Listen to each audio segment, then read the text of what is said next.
Appreciate you taking the time and joining us today.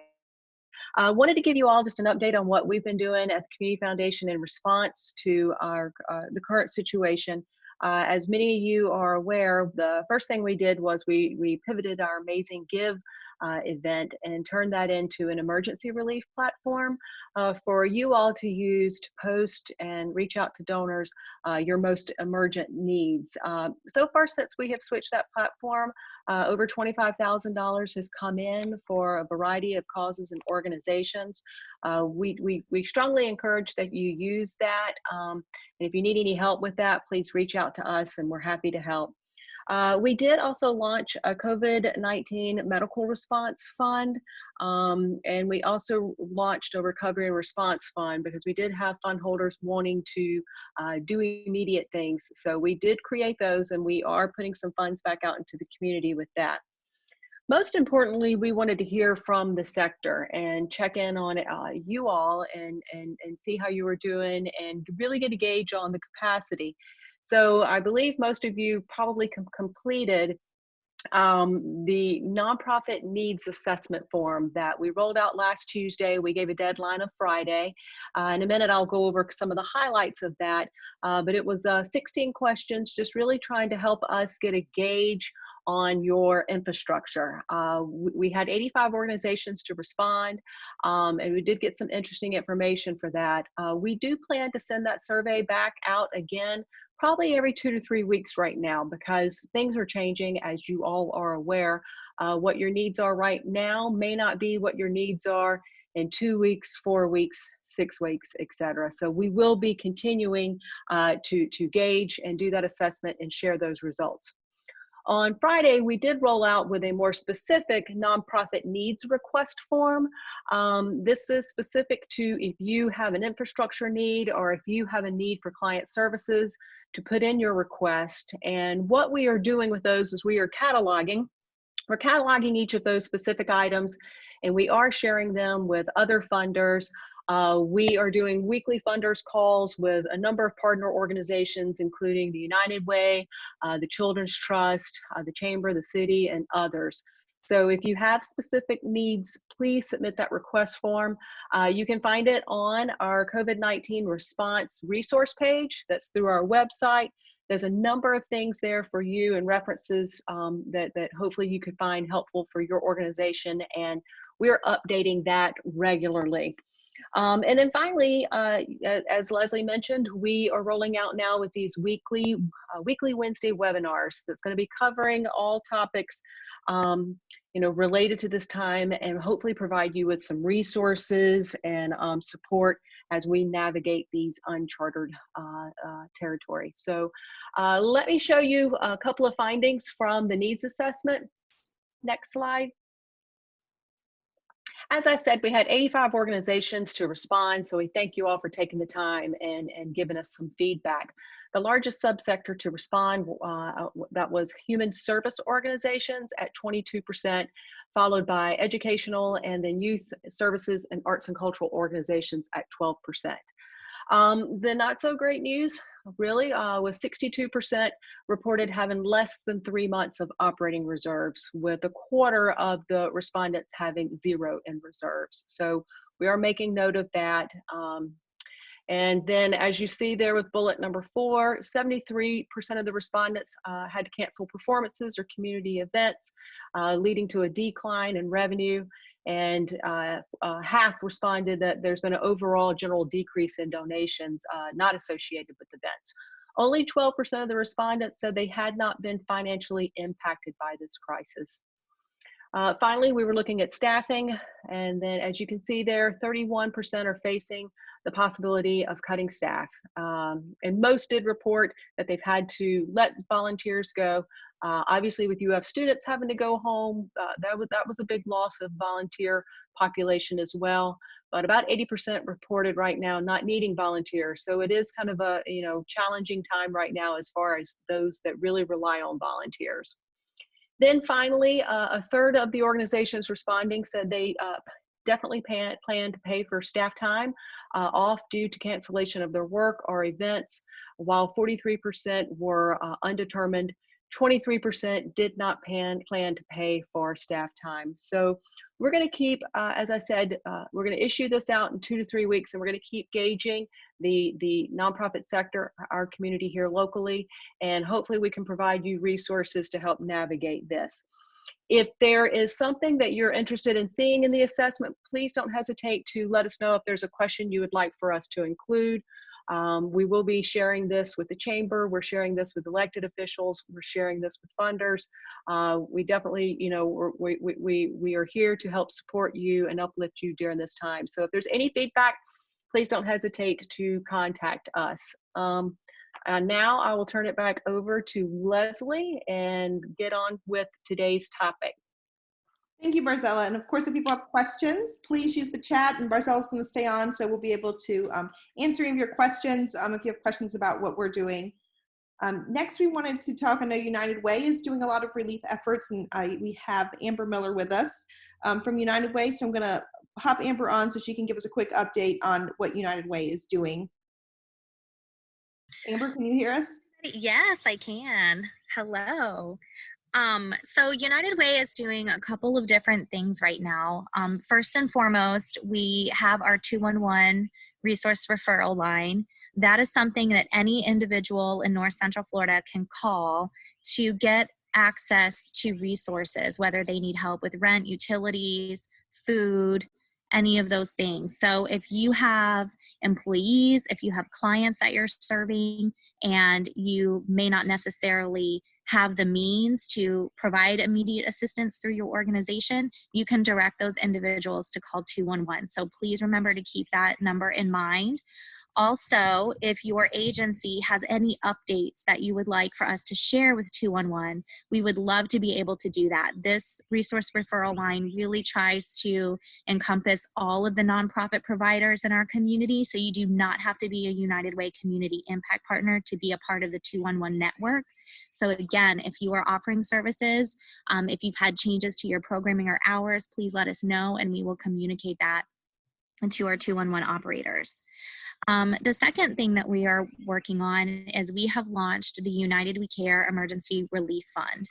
And this fund is really aimed at raising immediate needs dollars that we are then able to grant back out to our nonprofit providers, who can in turn provide that immediate needs assistance directly to clients. So we have dispersed some micro grants over the past week. A little over, $32,000 has been distributed. We're still raising funds to be able to distribute more. And the purpose behind this is so when we have individuals calling 211, our operators know that ABC organization has some additional funding that can help provide support to these individuals. So again, 211, please call that. And then the third thing we're working on, as Barzella and Leslie have already mentioned, is trying to collaborate better with our community partners. So the Community Foundation, the City of Gainesville, the Children's Trust, to do those assessments of our nonprofits here to see where everyone is, not just financially, but where you're at operationally. We are all facing this together, and we are trying to get our hands around this just as much as you guys are. And so to be able to collaborate with everyone, to get feedback, and to sort of think out of the box ways where we can all work together and make things a little bit better is really our focus right now. So again, 211, please call that if you have individuals that need assistance, if you've got information you want us to be able to share out into the community, and feel free to connect and let us know what's going on. It's pretty much all I have. Perfect. Thank you, Amber. You're welcome. So based off the information that we've received from everyone, we wanted to do, I know everyone said they're getting so much information, and really trying to break down that information for how does it impact our local nonprofit sector here in North Central Florida. So we've invited with us to join the webinar today, Sabeen Perwaiz, which is with Florida Nonprofit Alliance. She's their executive director. So let me stop sharing here so I can pass it over to Sabeen to give us an update on what's going on locally here in North Central Florida. So I mean in the state of Florida and federally that affect us. So let me. All right, Sabeen, can you hear us? Are you with us? I can. Good afternoon, everybody. Thank you so much for having me, Barzella and Leslie. I wanted to provide an overview today on what's been happening at the federal level and the state level, and try to answer any questions that you may have for either me or our lobbyists as we get this information and trickle it down to you as quickly as possible. I wanted to first mention that Florida Nonprofit Alliance is a membership association. We are part of the National Council of Nonprofits. So a lot of the breakdown of the federal legislation has been done by NCN and shared with their member state associations in Florida. And we are really grateful to have this network, especially as we're all trying to figure out who's responding, how, and how we can all be best equipped to assist the nonprofit sector. And finally, before we get into the content, just to reiterate, this is not legal or financial advice. This is just our understanding of the summaries of the bills that have been passed. And it's always important for you to consult with your legal counsel or CPA to see which course of action is best for your organization. So first, we're going to start with the Families First Act. This was passed on March 19th, and it actually goes into effect today. I'll be sharing out the slide along with the summaries with Leslie, so you all can click and read this at your leisure, so don't be worried about taking notes at this time.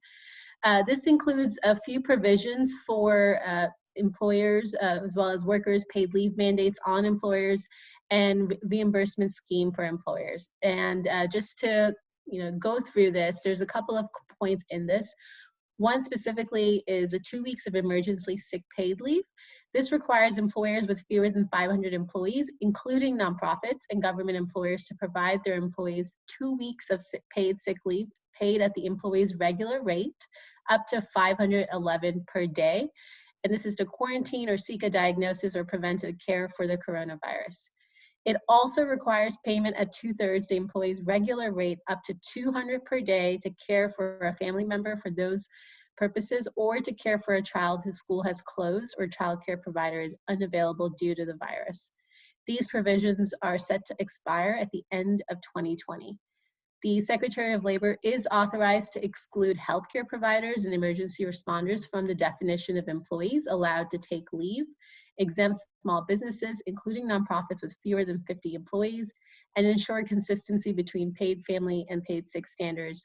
Again, the DOL link that's on this slide goes into the details for both employees and employers. The other piece in this is 12 weeks of emergency family and medical leave. This expands the number of workers who can take up to 12 weeks of job protective leave under the Family and Medical Leave Act for coronavirus-related reasons. After the 2 weeks of emergency paid leave, employees or employers with fewer than 500 employees will be eligible to receive at least 2/3 of each employee's usual pay, up to $200 per day. Employees must have been employed for at least 30 days to qualify and to meet a qualifying need related to a public health emergency. The qualifying reasons for the emergency paid leave are caring for a child if the child's school or child care center is closed due to the virus. These provisions are also set to expire at the end of 2020. The other piece that's included in this bill is the reimbursable payroll tax credits. Employers paying for the mandated paid leave are entitled to claim a refundable tax credit. Specifically, the tax credit is allowed against the employer's portion of payroll taxes, and any paid leave costs that exceed the amount of payroll taxes owed, that will be refunded to the employer at the end of each quarter. This means the federal government will cover all or a portion of the cost of these paid leave mandates. The amount depends on what the employee is doing. The other major provisions that were included in this bill were for SNAP. The legislation authorized states to request a waiver for temporary emergency SNAP benefits to existing beneficiaries up to the maximum monthly allotment. Child and senior food and nutrition, a combined $900 million were appropriated for the Special Supplemental Nutrition Program for Women, Infants, and Children, better known as WIC.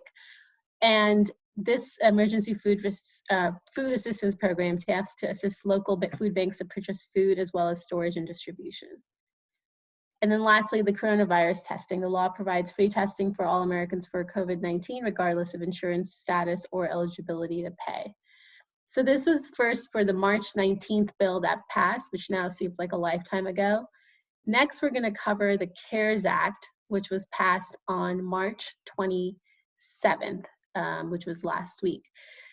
So before we get into the specific loan options that are available for nonprofits, for individuals, it does provide a one-time stipend of $1,200. For couples, it provides $2,400, and for a family of four, $3,400.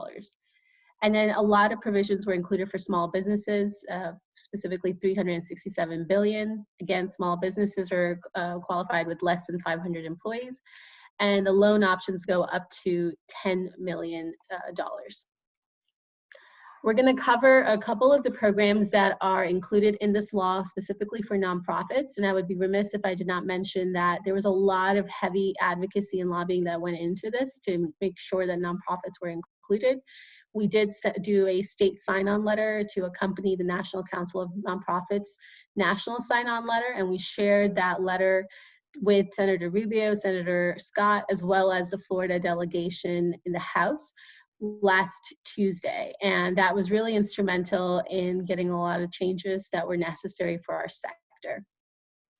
So the pieces that we'll cover under the CARES Act include the Paycheck Protection Program loans, the Economic Injury Disaster loans, the Charitable Giving Incentive, Employee Retention Payroll Tax Credit. So starting with the Payroll Protection Program, this is better known as the Emergency SBA 7A loan, and it allows for an emergency loan program providing loans up to $10 million for eligible nonprofits and small businesses, permitting them to cover costs of payroll, operations, and debt service, and provides that the loans will be forgiven in whole or in part under certain circumstances. These are available or supposed to be available as of this Friday. We do have a list of eligible SBA vendors for Alachua County, and I'll pass that on to Leslie as well so you all can review that. As we're reviewing the loans, I think one of the most important things for our sector to do is, and for you to think about as leaders in this sector, is one, to schedule an emergency board meeting so that after you have assessed the options available, you can chat with your board chair and your board to move this forward as soon as possible. And that requires, in most cases, an approval from the board. So if you haven't done that, start thinking about that now. So as we look at the Paycheck Protection Program, the eligibility is available to entities that existed on February 15th, 2020 and had paid employees or paid independent contractors. For nonprofits, available charitable nonprofits with 500 or fewer employees, counting each individual full-time or part-time, the law does not disqualify nonprofits that are eligible for payments under Title 12 or the Social Security Act, Medicaid, but does require that employees of affiliated nonprofits may be counted toward the 500 employee cap, depending on the degree of control of the parent organization. No personal guarantee or collateral will be required in securing a loan. The loan amount lesser of $10 million or 2.5 times the average total monthly payroll, including benefits, costs from the 1-year period prior to the date of application. Loan funds can be used to make payroll and associated costs, including health and retirement benefits, facilities costs, and debt service. Employers that maintain employment for the 8 weeks after the origination of the loan or rehire employees by June 30th would be eligible to have their loans forgiven, essentially turning the loan into a grant. And this is, again, an important piece to think about as we are looking at furloughs or layoffs, to think about how you would be eligible for this loan and then the loan forgiveness component. Next is the Economic Injury Disaster Loan.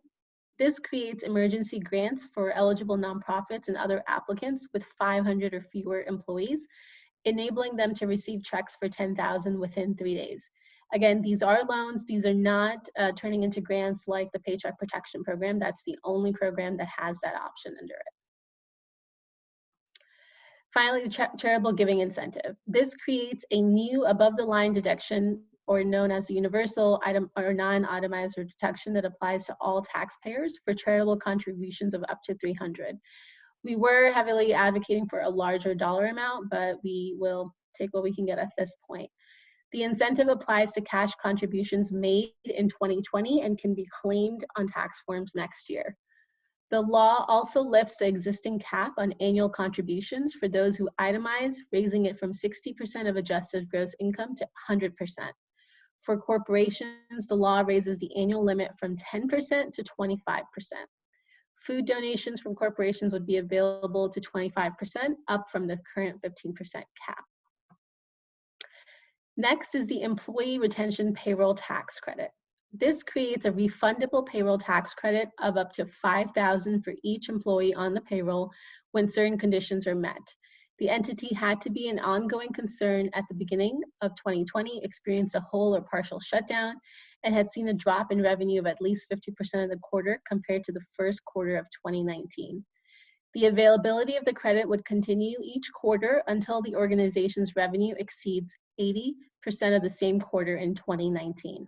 For tax-exempt organizations, the entity's whole operations must be taken into account when determining eligibility. Notably, employers receiving Paycheck Protection Program loans would not be eligible for these credits. There's also a delay payment of payroll taxes. It allows employers to delay payment of the employer portion of payroll taxes in 2020, payable in equal halves at the end of 2021 and 2022. Last loan option is the Economic Stabilization Fund. It creates a loan and loan guarantee program for industries like airlines to keep them solvent through the crisis. This applies really to mid-sized nonprofits and large nonprofits that have between 500 and 10,000 employees, and they're only eligible for loans under this provision. Although there is no loan forgiveness under this section, the mid-sized business loan would be charged an interest rate of no higher than 2% and would not accrue interest or required payments for the first 6 months. Compensation and benefits nonprofits accepting the mid-sized business loans must retain at least 90% of their staff at full compensation and benefits until September 30th. So those are the loan options and substantive pieces that apply directly to nonprofits as it pertains to the CARES Act. The other pieces that went into effect, or changes that were made last week that went into effect, one tax day was extended to July 15th.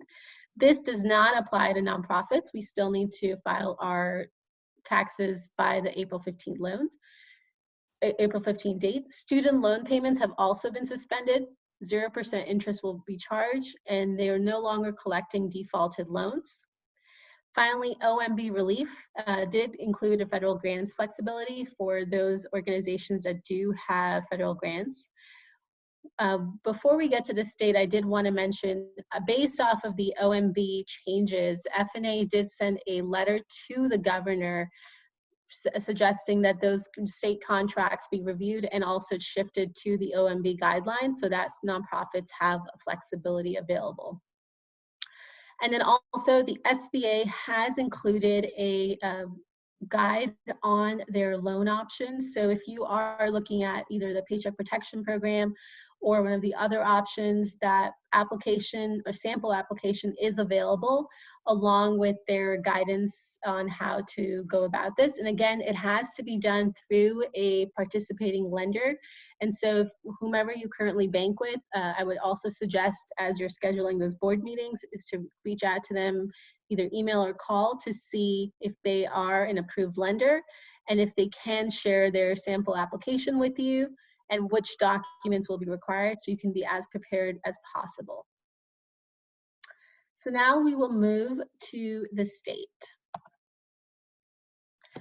So as your community foundation, Florida Nonprofit Alliance has also been doing a survey of nonprofits across the state. We have over 150 responses now in partnership with the Florida Philanthropic Network. And we're working with the capacity building organizations that assist nonprofits across the state to collect their survey data as well. This will be shared with the members of the Florida Philanthropic Network, which are Florida Foundation members, and we will be doing that on April 14th to look at how the sector has been affected statewide. We're also going to be sharing the data with the National Council of Nonprofits, who will then look at the national impact and share that with national funders so we can truly get a sense of how the sector was affected by this. The legislative session, which ended over 2 weeks ago and now feels like an eternity ago, specifically set aside $300 million for coronavirus response and boosted the state's reserves to about $3.8 billion. This was done so that if and when there is a need to respond to this with the stimulus on the state level, the governor has the flexibility to do so. Just to give you a perspective on how quickly this shifted, when the coronavirus first came to be in the news in Florida, they were looking at somewhere around $25 million budget. Now that's $300 million. There's also a strong possibility that there will be a special session, presumably after the virus peaks and before the new fiscal year begins, perhaps in May or in June. To also review the findings from our results, our flash polls thus far, and similar to what Berzella described earlier for you all in Alachua, 85% of respondents had to cancel programs or events and have lost revenue from this. 71% have had a disruption of services to clients. 71% are suffering budgetary challenges due to economic impact of COVID-19. And 59% are challenged by staff and volunteer absences. So the situation is similar across the state, and unfortunately, we expect it to get worse. Before we get to questions, I just wanted to cover a couple of additional items on the state level. One, it was just reported today, about an hour ago, that Governor DeSantis has issued a stay-at-home order, except for essential activities. And that executive order is now available on the governor's website. So if you are interested, you can see what is constituted as essential. We also did send a letter to Governor DeSantis, Speaker Oliva, and President Galvano, as I mentioned earlier, with the grants piece, but that also included a request to include nonprofits in the economic stimulus planning and incentives. We asked that any consideration given to employment-focused relief or stimulus for Florida's for-profit sector be also included for the nonprofit sector. We also included policy recommendations on extending small business assistance to nonprofits, unemployment insurance benefits, and continued input from the sector. We did have a call with Governor DeSantis on Monday in partnership with the Florida Chamber of Commerce, and so we are monitoring that. And I think as we just got the stay-at-home order, and as the governor is responding, and we have data from our poll and that final report available, we might see some changes around what the DEO is currently including nonprofits in. Governor DeSantis has also asked the legislature to delay sending bills unless they must become effective immediately, stating that if they can wait and have a July 1st effective date, he would like to wait. There is a constitutional requirement, as you know, for gubernatorial action within 15 days of receipt following the adjournment of session. Governor DeSantis has the option to affirmatively sign the bill and create laws passively allowing a bill to become law with no activity within that window, or to veto a bill. Last week on the 25th, President Trump also declared Florida a disaster area because of the coronavirus outbreak. This, Florida was the 6th state at that time to receive one because of the viral outbreak. This move makes us eligible for federal funding for emergency protective measures and crisis counseling. Department of Economic Opportunity Director Ken Lawson issued an emergency order waiving some of the requirements claimants would typically have to comply with when applying for reemployment assistance. Those requirements have been waived retroactively to March 15th. And specifically, those two pieces are: one, the online work registration requirement is suspended through May 2nd. And the work search requirement is suspended also through May 2nd. The chances of those dates extending out are high given the state of stay-at-home order, and we will certainly keep our members, including Berzella and Leslie, apprised of any changes so they can share that all with you. The Florida Department of Children and Families has waived work requirements for TANF and SNAP, and this is following the Federal Families Act that was looking at relieving the barriers for SNAP and TANF. So those work requirements are now no longer in place. The Department of Agriculture and Consumer Services has gone into hurricane rules, meaning that they're currently not charging late fees for those solicitation permit renewals, since a lot of us are now working from home and might not have all the necessary document. They're also monitoring scams because unfortunately, once the relief package was passed, there were a lot of false entities claiming that they can help people get their dollars faster. That is not true, and that is not, so that is something we're monitoring and effectively trying to stop. The Department of State annual report deadlines have not shifted, so those are still due. And finally, the Florida Department of Revenue has extended the due date for property tax payments to April 15th. So I know that's a lot of information, but I'm happy to answer any questions you all may have, and I will turn it back over to you, Leslie. Thank you. And if everyone would like to use the chat bubble to type in any questions you may have for Barzella or Sabeen, please feel free to type those in. We'll wait a few minutes and keep doing some quick announcements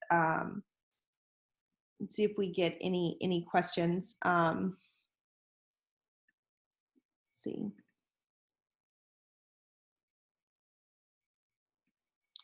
So in the meantime, we will thank you for Sabeen for that update. We'll keep watching the questions, see if we get any questions in. But we want to talk about, looks we have some, let's see.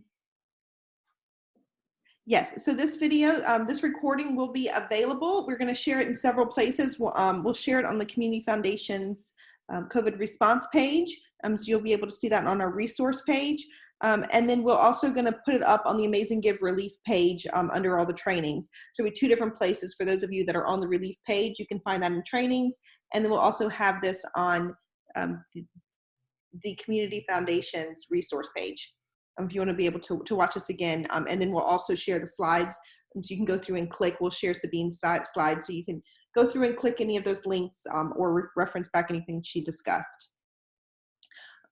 We are, and thank you, David, just shared it in the chat if you want to see the response page for the Community Foundation. So thank you, David. So we're going to try to have these webinars every week. We know that things have been changing really almost every day. So tentatively for next week, we have set up to talk about how your board can be prepared. Barzella is going to be doing that presentation on what you and your board should be discussing right now when you're in crisis. I know Sabeen mentioned a few things in her presentation. And then we're also going to do a social media, how you can be using your social media. I know some questions that we've been getting at the Community Foundation is it appropriate to use my social media? What should I be saying? What should my messaging be? So we're going to have those two presentations next week on our Wednesday webinar.